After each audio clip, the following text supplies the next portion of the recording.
अस्सलामु अलैकुम वरहमतुल्लाहि वबरकातुहू। प्यारे मोहतरम नाज़रीन, आज मैं आपको बताऊंगी कि रमज़ान में सबकी बख्शिश हो जाती है, लेकिन 4 लोग ऐसे हैं जिनकी बख्शिश नहीं होती।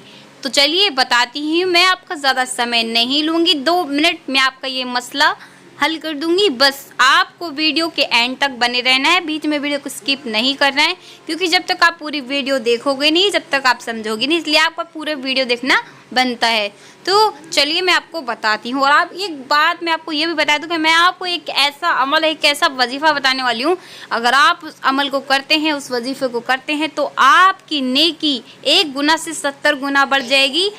और आप उस नेकी का बदला, एक नेकी, एक लफ्ज़ का, वो 10 दर्जे बुलंद होते हैं। 10 दर्जे बुलंद होते हैं, उससे 10 नेकियां उतरती है, 10 रहमतें लिखी जाती हैं। तो वो अमल और वो वजीफ़ा भी मैं आपको ज़रूर बताऊंगी, तो वीडियो के एंड तक ज़रूर बने रहें। तो चलिए आपको बताती हूँ। और मेरी आप सबसे यही गुजारिश है कि चैनल को सब्सक्राइब कर लें, ताकि आपको नेक्स्ट वीडियो जल्द ही मिल सके। और हाँ, वीडियो को शेयर ज़रूर करें सदके जारिया, ताकि दूसरों को भी फ़ायदा हासिल हो। जब तक कि इस वीडियो से लोग फ़ायदा उठाते रहेंगे, आपको और मुझे इस बात का सवाब मिलता रहेगा। तो चलिए मैं आपका बिना टाइम ज़ाया करे स्टार्ट करते हैं वीडियो को। चलिए, नंबर 1, शराब पीने वाला। आप बताओ, शराब पीने वाला की बख्शिश क्यों नहीं होती? मैं बता दूं कि क्यों नहीं दे। मेरा एक्सपीरियंस ये कहता है कि जो शराब पीने वाला होता है ना, वो किसी को नहीं देखता है। माँ, बहन, बेटी, बड़ी, छोटे, बड़े, बूढ़े, जवान, वो कुछ नहीं देखता है, वो कुछ नहीं समझता है। वो कहते हैं कौन बड़ा, सबसे बड़ा मैं। एक ना कहावत थी कि जो क्या कहते हैं, ये कहावत आपने सुनी होगी, हिंदुओं में एक कहावत मशहूर है पीने वाले के ऊपर, कि यूँ कहते हैं कि हनुमान जी ज़्यादा बड़े। कि जो हनुमान जी कैसे बड़े, वो तो पेड़ लेके खड़े, तो कहते हैं इसका मतलब भोले बाबा बड़े हैं। तो क्या भोले बाबा बड़े, तो वो तो कैलाश पे पहाड़ों में नंगे पड़े। तो कहते कौन, अच्छा बाबा तू ही बता दे कि कौन बड़ा था। कह वो बड़ा जो पी के खड़ा, और वो हूँ मैं। तो वही वाली कहावत हो गई। ये कहावत मशहूर है हिंदुओं में। मैं वैसे ही आपको एक मशवरा मुहावरा की तरह सुना रही हूँ, तो इससे समझने की कोशिश करें। शराब पीने वाला होता है। चलो, अभी तो रमज़ान का महीना, रमज़ान का मुबारक महीना चला है, जो हमारे नबी सल्लल्लाहु अलैहि वसल्लम को तोहफे में दिया अल्लाह ताला तबारक ताला ने, अल्लाह ताला ने। तो जब नॉर्मल दिन होते हैं, जब रमज़ान नहीं होता, तब भी लोग शराब पीते हैं। शराब जो पीता होता है वो नापाक होता है। जो नापाक होता है उसकी दुआ कहाँ कबूल होगी, ना उसकी तौबा कबूल होती है ना। क्योंकि वो क्या करता है, मुँह यहीं खड़े खड़े मुँह दिया, कहीं भी गिर गए, किसी को भी गाली दे दी, किसी को बहन को नहीं देखना, किसी को बेटी को नहीं देखना। आप खुद सोचो, आपको अच्छा लगेगा क्या? नहीं ना। सिर्फ उसको ही अच्छा लगता है कि हाँ मैंने पी ली तो मैं अच्छा हूँ, बाकी और किसी को कोई पीने वाला पसंद नहीं आता। तो शराब पीने वाले की बख्शिश नहीं होती। तो मेरी सभी भाइयों से गुजारिश है कि आप शराब को अवॉइड करें और अल्लाह से सच्चे दिल से तौबा करें। नंबर 2, रिश्तेदारों से झगड़ा करने वाला। जी हाँ, आपके जितने भी लड़ाई झगड़े हों, कितने भी बुरे इंसान से हो, सबसे सच्चे दिल से माफ़ी मांग लो और अल्लाह से कहो, अल्लाह ताला उसके दिल में मेरे लिए मोहब्बत डाल दे, हम दोनों में सुलह करवा दे, बस। या उसके लिए दुआ करो कि अल्लाह उसको हिदायत दे दे। पर अपने दिल में बुर्जुक ना रखो, अपने दिल में गुस्सा ना रखो, अपने दिल में झगड़े की चाहत ना रखो।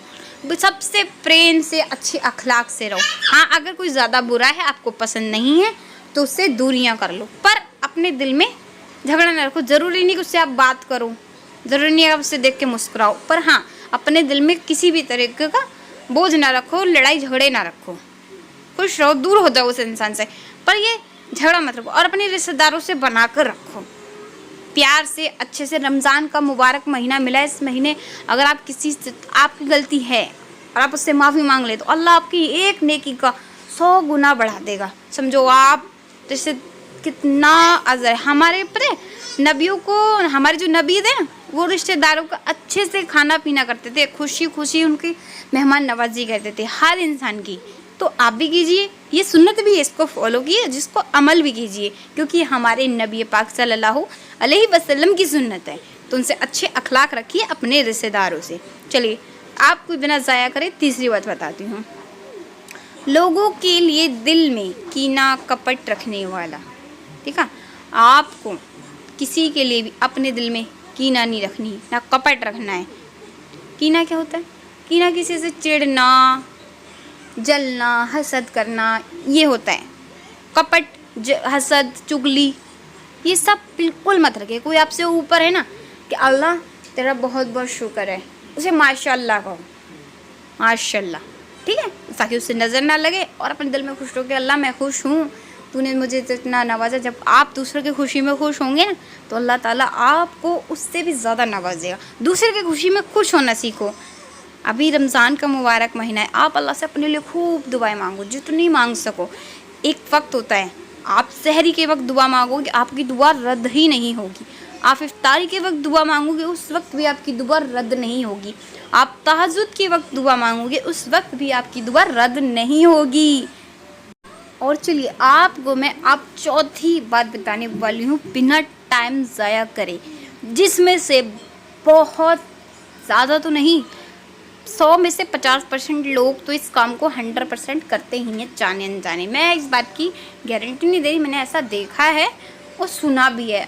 तो मैं आपको इस बात पे, आपको बहुत सख्त होना पड़ेगा, इस काम को आपको करना ही नहीं। अगर आपने ये काम करा है ना, सबसे अहम काम यही है, अगर आप इस काम को करते हो तो ना आपके रोज़े काम आएंगे, ना आपकी हज, ना आपकी ज़कात, ना आपका उम्रा, आपकी कोई भी नेकी काम नहीं आएगी। ये तो वही बात हो गई कि आपने एक थैला लिया, उसमें आप सामान जमा कर रहे हो, जैसे कि आप गेहूँ जमा कर रहे हो किसी थैले में, पर उस थैले में एक छेद है। अब जब उसमें आप क्या करते हो, गेहूँ डालते जाते हो, डालते जाते हो, डालते जाते हो, जब उसका वज़न बढ़ता जाता है तो क्या होता है, वो जो छेद होता है ना, वो धीरे धीरे धीरे धीरे बढ़ता रहता है, बढ़ता रहता है, बढ़ता रहता है। एक वक्त क्या आता है कि वो सारा ही खुल जाता है। उससे क्या होता है, आपके सारे गेहूँ सीधे ज़मीन पर। इसी तरीके से आपकी सारी नेकियाँ उस थैले से निकल जाती हैं और आपकी नेकियों का, आपके नेक कामों का कुछ भी फ़ायदा नहीं है। चाहे आप कितनी भी नेकियां कर लो, चाहे आप ढेरों नेकियां कर लो, आप दिन रात नमाज पढ़ो, हज़ारों करोड़ों अरबों बार अल्लाह का जिक्र करो, पर कोई फ़ायदा नहीं है अगर आप इस चौथे काम को करते हो, चाहे जाने अनजाने, चाहे जानबूझकर। ये सबसे बड़ा गुनाह का काम है। तो चलिए मैं आपको टाइम ज़ाया नहीं करूँगी, इस बात को बड़े गौर से सुनना है आपको। माँ बाप का नाफरमान, जी हाँ, हमारे नबी सल्लल्लाहु अलैहि वसल्लम इरशाद फरमाते हैं, माँ बाप की नाफरमानी करने वाले को दुनिया में भी सज़ा मिलती है और आखिरत में भी। बताओ, हमारे नबी पाक ने फरमाया है, हमारे नबी पाक एक हदीस में फरमाते हैं कि मैं अपने माँ की मोहब्बत का इस तरीके से इजहार करता हूँ कि अगर मैं नमाज में खड़ा हूँ और मेरी माँ मुझे बुलाए तो उस वक्त मैं नमाज छोड़ के अपनी माँ के पास जाऊँगा। अब सोचो खुद कि हमारे नबी को कितनी मोहब्बत, तो हम लोगों को कितनी मोहब्बत होनी चाहिए, क्योंकि हम तो उनकी उम्मत हैं। पर आज के टाइम में बेटा माँ बाप को गाली दे रहा है, मार रहा है, उल्टा बोल रहा है, घर से भगा रहा है, ये जाने जमाने ऊंची आवाज़ों में बातें कर रहा है, उनका दिल दुखा रहा है। माँ खाना बना रही कि बेटा ले इफ्तारी खा ले, ये बनाए, वो अकड़ में आ रहा है, मुझे नहीं खाना, ये क्या बना दिया तुमने। क्या होता है, इससे दिल दुखता है। उसे तो लगता है कि मैं माँ है कोई बात नहीं, पर भी तुम तो दिल दुखा रहे हो ना। बोलने से पहले सोचो कि आप क्या बोल रहे हो, आपको भी बुरा लग सकता है। तो ऐसे ही वो भी इंसान है, उन्हें भी बुरा लगता है, उन्हें तो ज़्यादा लग सकता है। उन्होंने पैदा किया, बड़ा किया, इतना बड़ा कर दिया, और शादी होने के बाद तो लड़के बदल ही जाते हैं। और जो अच्छे रहते तो उनका तो सुबहान अल्लाह अल्हम्दुलिल्लाह, उनकी ज़िंदगी में से तरक्कियाँ, नेकियाँ, रहमतें बरसती है कि आप सोच भी नहीं सकते। और ऐसा ही लड़कियों का हाल है। लड़कियाँ भी जब शादी हो जाती है तो अपनी माँ को उल्टा बोलना, सीधा बोलना, हर तरीके से वो करती है। मैं तो कहूँगी अपने माँ बाप की इज़्ज़त करो, उनसे प्यार करो, मोहब्बत करो, हर माँ बाप से अच्छे से मोहब्बत करो, अपने हर बड़े से मोहब्बत से, इज्जत से पेश आओ। और एक और मैं आपको नबी सल्लल्लाहु अलैहि वसल्लम की मोहब्बत का वाक़या बताती हूँ। चलिए, एक बार ऐसा होता है कि हमारे नबी पाक बहुत सारे सहाबाओं के बीच में, उम्मतों के बीच में, सहाबाओं के साथ बैठे थे एक जगह। जिन्होंने उन्हें पाला वो आई। अब वो आई, उन्होंने कहा कि मुझे उनसे मिलना है। अब वो वहाँ पहुँची तो नबी पाक उठे, उनसे गले मिले और उन्हें अपनी जगह पर बैठाया उन्हें। तो सब सहाबा हैरान हो गए, सब उम्मत हैरान हो गई कि हमारे नबी पाक इतनी इज़्ज़त करते हैं अपनी माँ से। इज़्ज़त और मोहब्बत करते हैं तो हमें अपने माँ बाप से कितनी मोहब्बत और इज़्ज़त से पेश आना चाहिए। जिन्होंने पाला सिर्फ, और जिन्होंने जन्म दिया उनका तो क्या ही मकाम होगा। तो आज के टाइम में आप सोच के देखो, आपकी माँ आपको पालती भी है, जन्म भी देती, तो इस हिसाब से तो हमें चाहिए कि हम उनकी और ज़्यादा इज़्ज़त करें, मोहब्बत करें, उनका एहतराम करें, उनकी आदतों का, उनकी हर चीज़ का हम ख्याल रखें। जब हम बचपन हमारा होता है ना, माँ गीले पे सोती है पर हमें सूखे में सुलाती है, माँ भूखी रहती है पर हमें पेट भर के खिलाती है। अगर हमें थोड़ा सी भी दर्द या तकलीफ़ होती है तो माँ पूरी रात जागती है, पूरा दिन जागती है पर हमारा ख्याल रखती है। तो इस तरीके से जब हम बड़े हो जाएँ, हमें समझ आ जाए, तो हमें अपने माँ बाप, अपने वालिदैन का बहुत ज़्यादा ख्याल रखना चाहिए। हमें हर लफ्ज़ बोलने से पहले ये ख्याल रखना चाहिए कहीं हमारे माँ बाप का दिल तो नहीं दुख रहा। तो इस बात का आप ध्यान रखें। तो मैं उम्मीद करती हूँ कि आपको मेरी ये बातें समझ में आ गई होंगी। तो इस वीडियो को शेयर करें ताकि दूसरों को भी इल्म हासिल हो, वो भी अपने माँ बाप की और ये गुनाहों से बचें।